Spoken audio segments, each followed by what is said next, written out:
In the summer of 1961, the quiet ranching community of Dry Creek, Texas, was unsettled by the sudden disappearance of 14-year-old Lisa Harper. She had vanished without a trace, leaving behind only her chestnut mare Daisy standing untethered in the dry grass near the Southern Cattle Trail.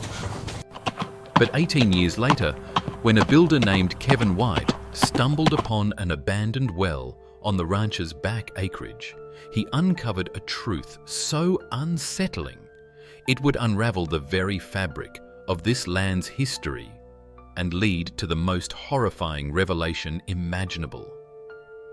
That morning had been like any other during Roundup season heat, already pressing against the horizon, cicadas rasping in the mesquite, the low bellow of cattle carried on the dry wind.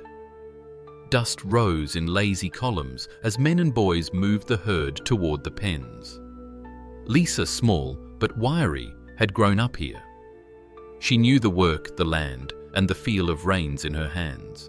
She was last seen near the southern fence line riding Daisy ahead of the others, her braid swinging against the back of a faded denim shirt. Carlos, the ranch foreman, claimed she had been sent ahead to close a gate before a steer could wander out. Others remembered her stopping near the windmill for water. When the work ended, the gate was found shut. Daisy stood alone beside it, reins dragging sides damp with sweat. Lisa was gone. Her mother's voice broke the stillness that afternoon, calling her name until the sky deepened to orange. Men lit lanterns combing arroyos and dry creek beds. The sheriff came at nightfall boots, crunching on gravel, the beam of his flashlight cutting through barn shadows. No footprints, no torn fabric. Just the horse, the wind, and a sense that something had shifted irreversibly. By morning, whispers spread, some spoke of snakes or coyotes, others of quicksand, or an old well half swallowed by mesquite. A few, lowering their voices, mentioned people, men who might have reason to wish the girl gone. The search dragged on for weeks, the heat leaching hope from the land. By the end of August, the sheriff called it no sign, no body, no answers. Life at Dry Creek shifted back into its routines, though the air seemed heavier, as if the dust itself remembered. Beneath that surface, calm suspicion began to take root, and its first shadow fell over Carlos. Carlos Mendoza had worked the Harper Ranch for nearly 2 decades, his hands and back shaped by the rhythm of cattle drives, fence repairs, and branding seasons. In the weeks before Lisa vanished, that rhythm had faltered. Rumours swirled of missing head, 2 steers, here a calf there, numbers that didn't square in the owner's ledger. The sheriff had already visited him once, leaning against the porch rail, speaking low enough so the hands inside the bunkhouse wouldn't hear. Carlos denied it all, though his eyes stayed fixed on the dirt between his boots.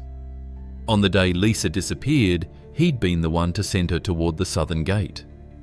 He told the sheriff later it was routine, that she'd done it dozens of times. But his voice carried a strain, a tightness that didn't belong to a simple memory.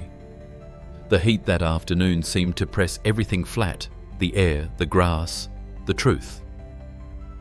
Carlos returned from his own ride 20 minutes after Lisa was last seen. He claimed he'd been checking the back fence for a weak post, but no one could verify it. By then, Daisy stood alone. As the search dragged into its 3rd day, the whispers hardened.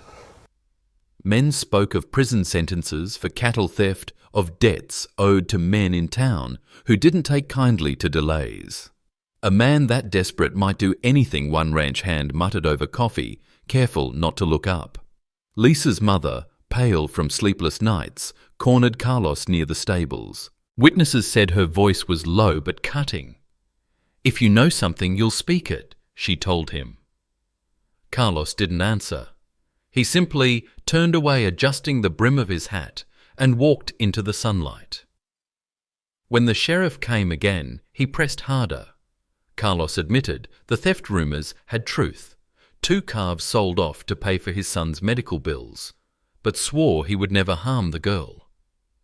Still, in a town where cattle meant livelihood and theft meant ruin, few believed desperation stopped at the fence line. From then on, every glance Carlos received carried the weight of silent accusation. His shadow seemed longer in the dust, the kind that could stretch over a missing girl's fate. Sam Barlow had arrived at the Harper Ranch only 4 days before Lisa vanished. He came on foot from the highway carrying a bedroll and a dented metal canteen, saying he was heading west, but needed a little work and a little cash to keep moving.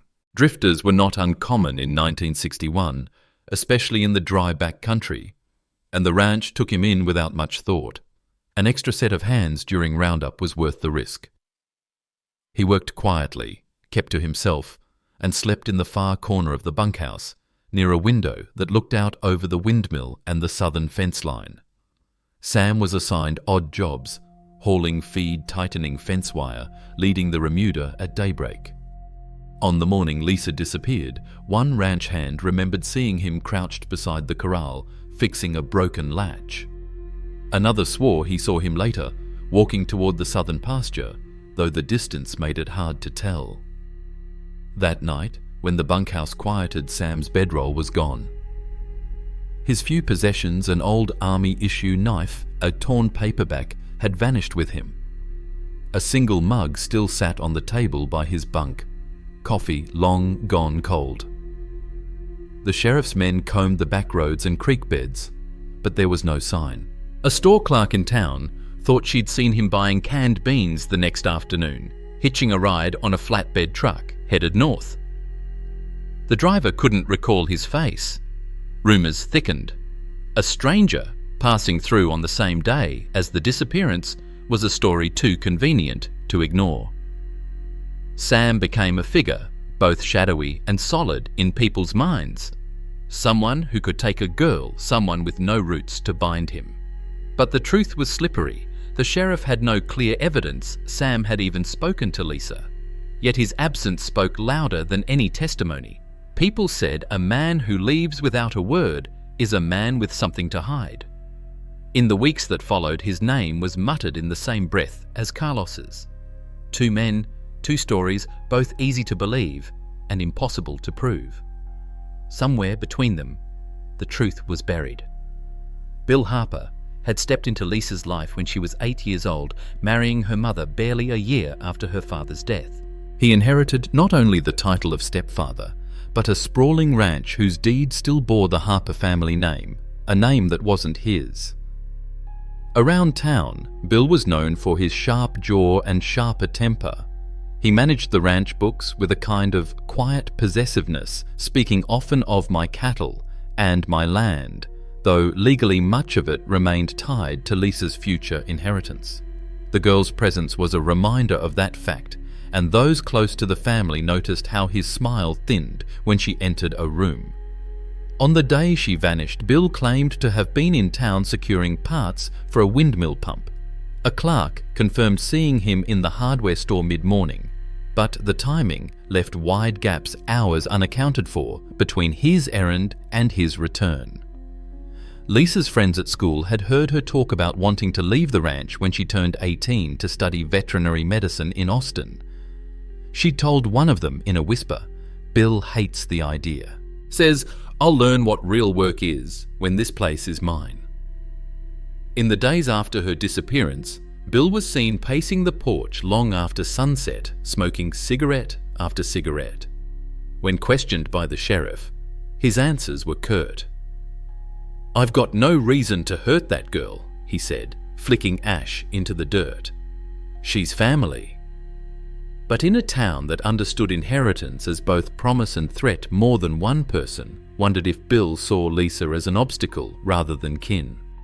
A ranch this size was a lifetime security. Losing even part of it could sour a man's blood. Bill kept working the land after the search ended, his posture unchanged, his eyes steady when people asked about her. Yet the undercurrent remained.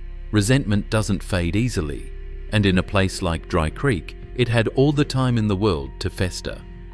Margaret Harper, wife of the ranch's owner, was a presence that moved like soft wind through the big house there, but rarely felt. She had been beautiful once, the kind of beauty that photographs catch in quick glances, but by 1961, her face carried the pale stillness of someone who had spent too long in rooms with the curtains drawn. For years, she had suffered miscarriage after miscarriage. Each loss pulled her deeper into herself until the sound of children's laughter seemed to pass through her like a phantom. People in town spoke gently of her condition, saying she was frail or delicate, but those who lived under her roof saw the sharper edges, abrupt silences, strange fixations days when she did not speak at all. Lisa, with her sun-browned skin and quick smile, was one of the few who could draw Margaret out. In the weeks before the disappearance, neighbours had noticed them walking together near the orchards, Margaret's hand resting lightly on the girl's shoulder. The sight was curious. Margaret rarely showed warmth yet. With Lisa there was a quiet attention, almost possessive. On the morning Lisa vanished, Margaret had stayed inside claiming a headache. A maid later told the sheriff she had seen her by the upstairs window, watching the Roundup from behind the lace curtains. When asked if she had seen Lisa leave for the southern fence, Margaret said only, "She rides so well for her age before turning away." Her grief made her seem harmless, someone too fragile to be part of anything violent. Still, there were moments, fleeting but real, when her gaze lingered on Lisa with something that wasn't quite maternal. Margaret's doctor in town had prescribed her a mix of sedatives and tonics to balance her moods, but no one outside the family knew the full extent of her treatment. And in 1961, people rarely questioned the private medicines of the wealthy. While the search for Lisa swept across the land, Margaret stayed mostly in her room curtains, drawn a porcelain music box playing faintly through the evenings. Those who came to visit left with the impression of a woman quietly mourning alongside the rest of the ranch. No one saw the way her hands tightened around the locket she kept close. No one asked what picture was inside. By the autumn of 1979, the Harper Ranch had changed hands twice. The pastures were overgrown, fences sagged, and the old windmill groaned in the wind. Few people in Dry Creek spoke of Lisa anymore, except in lowered voices, as if her name might wake something buried. Kevin White was not from Dry Creek. He was a builder, contracted to clear a section of the back acreage for a new horse barn. The work was straightforward: cut brush, fill holes, mark foundation lines. But on the second week, his skid loader sank into a soft patch of earth behind a line of mesquite. When Kevin stepped down to check, he noticed a circle of weathered boards flush with the ground, half swallowed by dirt and roots. The wood gave under his boot, brittle with age. Brushing away the debris, he saw the rotting lip of an old well. The air that rose from it was cold and stale. He called over two of his men, and together they hauled aside the boards. Peering into the dark, their flashlights caught something pale against the mud wall, leather folded and worn. The first item to come up was a pair of riding boots, their soles cracked, one spur still clinging to a rusted strap. A frayed coil of rope followed stiff with age and dirt. Then the bandana, once red, now mottled brown, the stains deep and unmistakable. Kevin felt the shift in the air before anyone spoke. They all knew what they'd found was no discarded tack. The sheriff's office arrived within the hour, the same man who'd been a deputy in '61, now standing at the edge of the well with his jaw clenched tight. Word spread quickly. By sunset, a small crowd had gathered along the fence line, their faces pale in the fading light. 18 years of silence cracked open with that well. What lay at the bottom was more than leather and cloth. It was a door back to a day. Dry Creek had tried to forget, and it would pull every shadow from that summer into the light again. Sheriff Alan McCready had been a young deputy in 1961, fresh from academy, when Lisa Harper disappeared. He still remembered the search, the endless dust, the smell of sweat and horses, the way her mother's voice broke each time she called the girl's name. Back then, the case had slipped through his fingers. Now, 18 years later, the well had given him another chance. The boots, the rope, the bandana, he sent them straight to the state lab. While he waited, he pulled the old file from the evidence room, the pages yellowed and brittle.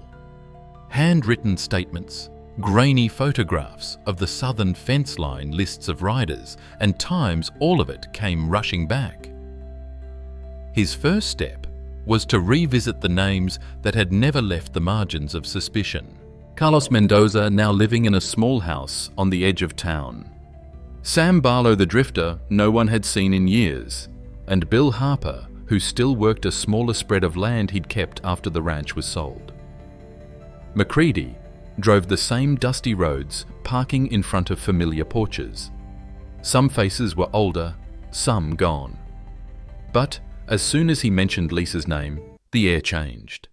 People leaned back, crossed their arms, eyes narrowing in thought or in caution. The rumours had not faded, only settled like silt.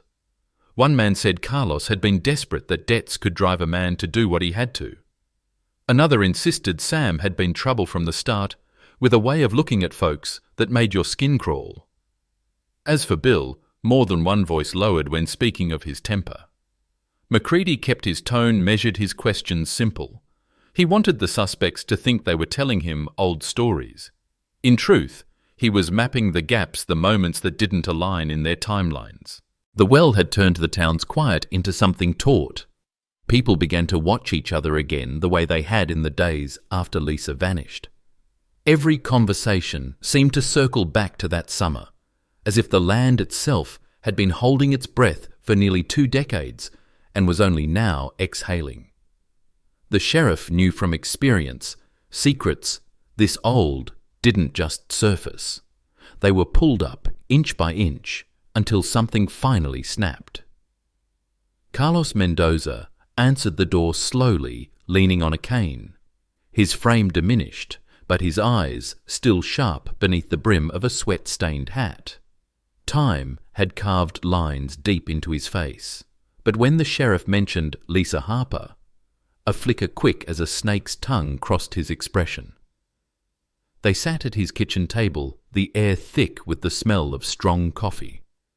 McCready laid out the photographs from the well, the boots, the rope, the bandana. Carlos's gaze lingered on each, his fingers curling against the wood grain. "I didn't put those there," he said, finally, voice low. "Never went near that well." He admitted with a weary shrug to selling 2 calves without permission back in '61. His son's fever had nearly taken him, and the hospital bills had been more than a foreman's wage could bear. "I figured I'd make it right before the boss noticed," he said. "Didn't get the chance." When McCready pressed him about the day Lisa vanished, Carlos leaned back, eyes narrowing. He claimed he'd met a man at the edge of the South pasture around midday, a trader from over in Mason County selling a lot of unbranded yearlings. The deal had been cash, no receipts, no witnesses. The man's name, Carlos said, was Ray, or maybe Roy. He couldn't recall. The story was thin, and Carlos knew it. But there was a quiet defiance in the way he told it, as if daring the sheriff to disprove it. McCready noted the tremor in his hands, the way his gaze slid away when certain times were mentioned. Outside, as the sheriff stepped off the porch, he caught Carlos watching from the window. There was no fear in the old man's eyes, only the exhaustion of someone who had lived under suspicion for nearly 2 decades. Still, the alibi left more questions than answers. A nameless trader, a cash deal. No one else to vouch for his whereabouts. In a case, this cold McCready knew that even the truth could sound like a lie. Tracking Sam Barlow after 18 years was like following a trail through smoke. His name appeared in fragments, invoices for day labour, a witness statement about a hitchhiker, a scribbled note in an Oklahoma arrest log dated 2 days after Lisa vanished. The sheriff started with the arrest record, vagrancy, public intoxication. No fingerprints, just a blurred booking photo showing a lean man with sunken cheeks, hair longer than in 61 eyes, squinting against the flash. The record placed him in Tulsa, over 300 miles from Dry Creek, but it also raised the question, how had he gotten there so quickly? McCready interviewed the arresting officer, now retired. The man remembered little, only that Barlow carried a canvas satchel and wouldn't say where he'd come from. Had that look, the officer said, like he'd been somewhere he shouldn't have. Back in Dry Creek, a ranch hand from long ago claimed Sam had asked him for directions to the county bus depot on the morning of the disappearance. Another swore he'd seen him by the southern fence line, close to where Daisy was found. None of it was solid, but it was enough to keep suspicion alive. The sheriff imagined the drifter's route across empty roads through towns where no one would remember his face, carrying whatever he couldn't leave behind. If Sam had taken Lisa, he could have been anywhere before the first search party even saddled up. But there was something missing. No sign he'd ever tried to change his name. No buried connection to Dry Creek that might explain why he'd stayed those 4 days. He had arrived a stranger and left the same way. When McCready spread the case files across his desk that night, Sam's photo lay beside Carlos's, the two men staring from opposite sides of the table. 2 lives that had brushed against Lisa's for mere hours, yet their shadows still fell across the investigation. Somewhere in the tangle of half-memories and rumour was the truth. The sheriff could feel it pressing at the edges, close enough to sense but just out of reach. It was Deputy Harlan who found it buried in the silt at the bottom of the evidence crate overlooked during the first sweep. A small silver locket, its chain broken, the clasp bent as if wrenched open. McCready held it in his palm, the metal cold even in the warmth of his office. A thumbprint's worth of dirt clung to its ridges. He eased the clasp, the hinge stiff with age. Inside, under a thin film of moisture, was a photograph no larger than a postage stamp. Lisa smiling faintly, standing beside Margaret Harper. The older woman's hand rested lightly on the girl's shoulder, both of them looking just off camera. The sheriff felt the subtle shift of the investigation. Margaret's name had never been more than a footnote in the original file, a grieving wife, often bedridden, someone too fragile to factor into the hard work of a roundup. But here was a token linking her to Lisa in a way no one had spoken of. McCready revisited the old witness statements. A neighbour had once mentioned seeing the two walking near the orchards weeks before the disappearance. Another recalled Margaret watching from her window as Lisa rode out, a faint smile on her lips. At the time, those details had felt incidental, the kind of observations that filled space in an otherwise empty file. Now they settled in his mind like weights. He brought the locket to Lisa's mother, now living in a small house on the edge of town. She recognized it instantly. It had been a birthday gift from her to Lisa when the girl turned 13. She wore it most days, her mother said softly, fingers tracing the edge. If it was in that well, she must have been wearing it when she... Her voice broke before she could finish. The sheriff didn't speak the thought that came next, that the locket's presence in the well wasn't an accident. Whoever had placed it there had taken it from Lisa's neck, and for reasons he couldn't yet explain, he kept seeing Margaret's pale hands holding it, her eyes fixed not on the memory of loss, but on something she believed she'd once held and could not let go. The next step was quiet work retrieving Margaret Harper's old medical records from the county clinic, most of them handwritten on fading forms. McCready spread them across his desk, reading through the neat cursive of Dr. Says. Palmer's notes: severe depressive episodes, increasing dependency on sedatives, possible. Delusional attachment tendencies following miscarriage. The dates stood out. Just weeks before Lisa vanished, Margaret's dosage of chlorpromazine had been doubled. In the margin, a line underlined Twice patient fixates on surrogate relationships, risk of obsessive behaviour. Macready saw the shape of it now, the slow tilt of a mind unmoored by grief. Lisa, vibrant, strong, a living reflection of the child Margaret could never carry to term, had been more than just company. She had been a substitute. He revisited the locket photograph, studying Margaret's expression. It wasn't merely fondness, it was possession. Through surviving staff at the ranch, he learned more. The maid, Mrs. Connor, remembered overhearing Margaret telling Lisa about keeping her safe in a special place just a few days before she disappeared. At the time, she thought it was a strange turn of phrase, but not alarming enough to repeat to the sheriff. Piece by piece, the truth took form. Margaret had lured Lisa toward the old well under some imagined promise, perhaps to show her something hidden, perhaps to keep her away from the Roundup. In her sedative-clouded state, she might have believed that keeping the girl close away from others would somehow heal the void left by her miscarriages. But something had gone wrong. Lisa, sensing the wrongness, had tried to leave. The frayed rope, the bloodstained bandana they spoke of, struggle. In the tight, desperate embrace of a woman convinced she was saving her, Lisa had been pulled down her head, striking stone. The silence afterward would have been absolute. Margaret had covered the well, kept her secret behind lace curtains and muted piano music for the rest of her life. She died in 1972. Her role never questioned her grief, mistaken for innocence. The sheriff sat back, the weight of it pressing against his chest. Not just the act itself, but the knowledge that the real danger had never been the men everyone suspected. It had been the woman no one thought to fear.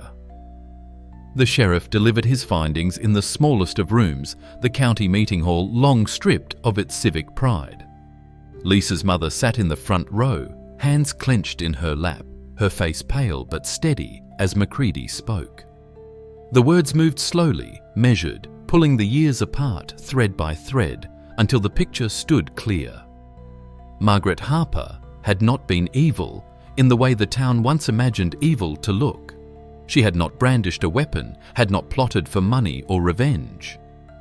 Instead, her violence had come dressed in longing, an all-consuming need, twisted by grief and heavy medication into something dangerous and irreversible. When Macready explained the likely sequence, Margaret luring Lisa to the well, the fatal struggle, the hurried concealment, there was no sound but the creak of chairs and the faint hum of the overhead fan. The red herrings of 2 decades.